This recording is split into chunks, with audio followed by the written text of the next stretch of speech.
Welcome back, everyone. Ready for another deep dive? Always. Awesome. Today we're heading to Portugal, but we're going beyond the typical Lisbon and Porto you see everywhere. Yeah. Like those are great, but we're gonna find those hidden gems, the places that make you go, "Whoa, Portugal has this." Right. So if you enjoy the podcast, hit that like button and subscribe to the channel to help me grow. Also, there will be a bonus tip at the end of the podcast, so stay listening. It's funny. Portugal, it often gets kind of overshadowed. By bigger, like Spain? Yeah, exactly. But Yeah. it's got like so much packed into it, Yeah. diverse landscapes, tons of history, just captivating culture. Totally.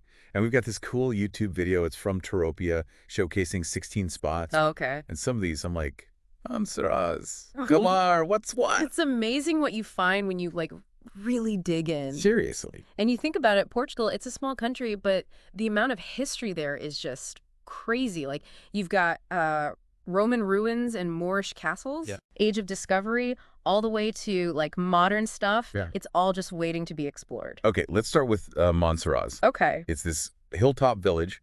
It's near the Spanish border. Right. Imagine this. You're walking through these little cobbled streets, whitewashed houses everywhere, and boom, suddenly these panoramic views, like forever. Yeah. And Marsaraz, it's not just pretty, it's like dripping with history. I mean, you had Romans there, Visigoths, Wow. Moors, Knights Templar, everybody left their mark. Oh, wow. So like when you're walking around, you can just feel the history under your feet. It's amazing. Okay, now let's switch gears, right, from chill hills to something a little more intense, shall we say. Oh, okay. I like where this is going. Nazar, Yeah. Big Wave Central. Yes. Nazar, those waves are legendary. And you know what's cool? What? The reason they're so big is because of geology.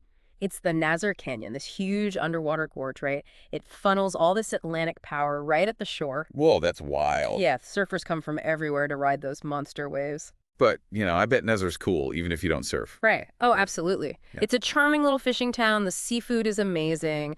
Much more relaxed vibe. You could just chill by the harbor, watch the fishermen, Yeah. have a nice lunch, look at the ocean. Exactly. Yeah, it's perfect. Speaking of escaping the crowds, getting into nature, let's go north to Peneda Gerês National Park. Okay, Peneda Gerês. It's Portugal's only national park, and there's a reason for that.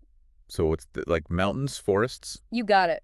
Mountains, forests, valleys, rivers, waterfalls. It's picture perfect. That sounds amazing. Yeah, you can hike, camp, kayak, just totally get back to nature. I love that. And Peneda Gerês, it's important for conservation. It's got all these different ecosystems, and they're protecting like endangered plants and animals there. Right, so it's not just historical and cultural wonders, it's also like beautiful nature. Exactly. It's got it all. Now, how about a city that's like history meets modern, Braga? Okay, Braga. I've heard it called the City of Archbishops. But it's got this young energy too, right? Right, because of the student population. Braga is a really cool example of how tradition and like new stuff can mix. Like what? Well, you've got these incredible Baroque churches, Oh, wow. grand plazas, but then you turn a corner and there's a trendy cafe or a market or even like a wild nightlife scene. Huh, interesting. Hmm. And speaking of Baroque, what about that Bom Jesus do Monte Sanctuary? That Wait. staircase, the fountains, the statue, it's like art. It is art, and it's super symbolic. Like each level represents the climb to heaven scenes from Christ's Passion. Wow. And in the past, pilgrims would climb the stairs on their knees, like as penance. Intense. Now, people usually take the funicular or just enjoy the view from the top, which is amazing. Okay, so we've done ancient villages, giant waves, forests, religious architecture. What's next? What about Knights Templar? Oh, good one. I'm fascinated by them. And Portugal seems like a big part of their story. Absolutely. If we're going to do Knights Templar, we got to go to Tamar. Tomar. Yeah, it used to be their headquarters in Portugal. Okay, so Tamar. Cobblestone streets, cute houses. I can smell those pastries. Yeah.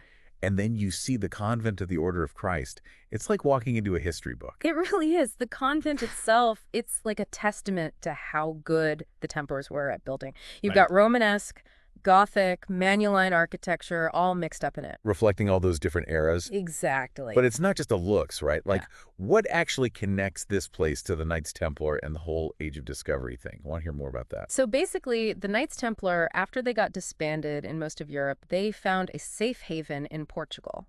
Really? Yeah. And they were reorganized as the Order of Christ.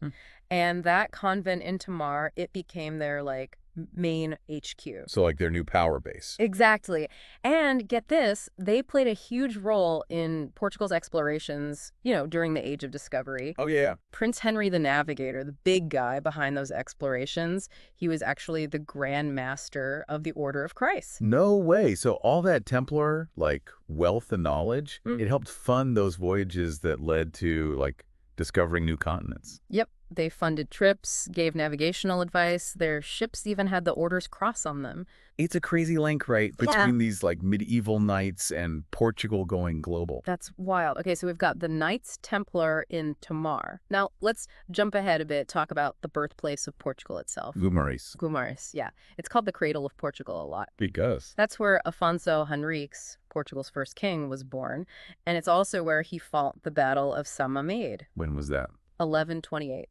And that battle, it basically led to Portugal becoming independent. So Guimarães is like ground zero for Portuguese national identity. You got it. And it's so well preserved. The Historic Center is a UNESCO World Heritage Site. You can go see the Guimarães Castle. It's from the 10th century. Yeah. And the Palace of the Dukes of Braganza, which is this beautiful 15th century building. Sounds like a history lover's dream. Okay, we've hit some history and culture highlights, but Portugal's got nature too, especially its islands. Let's go to Madeira. I've heard it called the floating garden of the Atlantic. Oh, Madeira. Why so lush? Subtropical climate, volcanic soil, super fertile. It's like a paradise for anyone who loves nature. Cliffs, waterfalls, forests, gardens, you name it. Okay, close your eyes.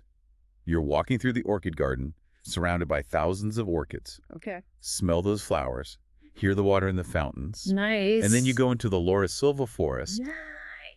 It's a UNESCO World Heritage Site, covers a big chunk of the island. Yeah. Ancient laurel trees, moss, ferns, like a magical forest. It's almost prehistoric. Wow, I'm getting chills just thinking about it. And we can't forget Funchal, the capital, right? Right. It's supposed to be this cool blend of history, culture, and nature all in one place. Funchal's great. You can wander the Zona Velha, the old town, cobblestone streets, colorful buildings, or take a cable car up to Monte, a little village on a hill. Amazing views of the city and the ocean. I bet the food in Funchal is incredible. Oh, for sure. Fresh seafood, local wines. You have to try the espada. Espada. It's black scabbard fish, a local thing. They serve it with fried bananas. So good. Okay, adding that to the list. Now let's talk fairy tale destinations. Sintra. I've seen photos of Pina Palace. It's like straight out of Disney. Pina Palace is something else. What makes Sintra so special? It's all about romanticism. It's in the Sintra Mountains, and the whole town's a UNESCO World Heritage Site. You've got Moorish castles, Gothic churches, these whimsical palaces, all jumbled together. So Pina Palace, this colorful, kind of crazy palace on top of a hill. What other cool buildings are there? Well, there's Quinta da Regalera. It's more than a palace. It's a whole estate. Gardens, grottos, all these symbols that might point to, like, secret societies and ancient wisdom. Ooh, spooky. Then there's the Moorish castle. Huge walls, towers, amazing views. You could get lost in Sintra for days, finding secret paths and gardens. Totally. And each place mixes architectural styles, like Pena Palace has romanticism, Gothic revival, even Moorish stuff in it. It makes this unique, almost fantasy look. Okay, I'm sold. Now, from fairy tale Sintra to a town that sounds just as charming. Obidos. Obidos. Walled town, white houses, cobblestone streets. Obidos is like a time capsule, totally surrounded by medieval walls. You can walk along the top, get amazing views of the town and countryside. And the castle is now a hotel. Staying in a medieval castle? That would be insane. It's super unique. And Obidos is known for its ginginha, What's that? cherry liqueur served in little chocolate cups. Gotta try it. Okay, 2 drinks for the list now. We can't talk Portugal without mentioning the Algarve, right? Of course not. Famous for its beaches, sunshine. It's popular for a reason. Beautiful beaches, great weather, super chill vibes, perfect vacation spot. But there's got to be more than just beaches in the Algarve, right? Yeah. Oh, yeah. You've got cliffs, coves, fishing villages, even some historical sites. So where should we go beyond the beaches? What are the hidden gems? Well, there's Silves, which used to be the Moorish capital of the region. It has a well-preserved castle and a cute historic center. Or you could head to Lagos, famous for its rock formations and sea caves. Lagos, I've seen pictures of those caves. They're crazy. I bet there are boat tours, right? Yeah, definitely. And Lagos itself is lively, lots of restaurants, bars, shops. So we've covered a lot, from historical stuff in the north to the sunny Algarve. Portugal has something for everyone. What surprised you the most about Portugal? What was unexpected? For me, it's the diversity. Like one minute you're at a medieval castle, the next you're hiking in a forest, and then you're having dinner on a Yeah, beach. it's like all of Europe packed into one little country, but with a Portuguese spin on it. Exactly. And the Ah. people are so welcoming. Oh yeah, what are they like? Super warm, hospitable, proud of their culture, and they want to share it with you. Even if you don't speak Portuguese. Oh, yeah. Even then, everyone's friendly and helpful. That's so nice. It really makes a difference when you travel. Totally. So we talked about history, culture, nature, food, friendly people. What is it about Portugal that really, grabs you? What makes it special? Hmm. I think it's the sense of discovery. Discovery. Yeah, like Portugal isn't as touristy as some other places in Europe, so you can still explore, find those hidden gems, Yeah. experience the real authentic culture. I see. It's like you can slow down, take it all in, really connect with everything. Exactly. Mindful travel. I like that. It's about the journey, not just checking off landmarks on a list. And Portugal seems perfect for that. It is. It rewards curiosity. It's like Yeah. it's begging you to get off the beaten path. You might stumble upon a village festival or a hidden beach, or even just have an awesome conversation with a local over some wine. It's those little moments that you remember. It's the serendipity, the real experiences you can't plan for. Exactly. And Portugal is full of them. It's all about embracing the unexpected, finding the beauty in the everyday. Love it. So as we wrap up our Portugal deep dive, what's your one piece of advice for someone planning a trip? Don't just stick to the tourist traps, Go Yeah. explore, see the countryside, the small towns. That's where the real Portugal is. Get lost, go off the map, embrace the unexpected, Yes. because those are the moments that become memories. And if you enjoyed the podcast, hit that like button and subscribe to the channel to help me grow. Also, here's that bonus tip. Click on the link in my bio to get great discounts on your future holidays. Thank you for listening, Travel Adventures. Portugal is waiting to be discovered.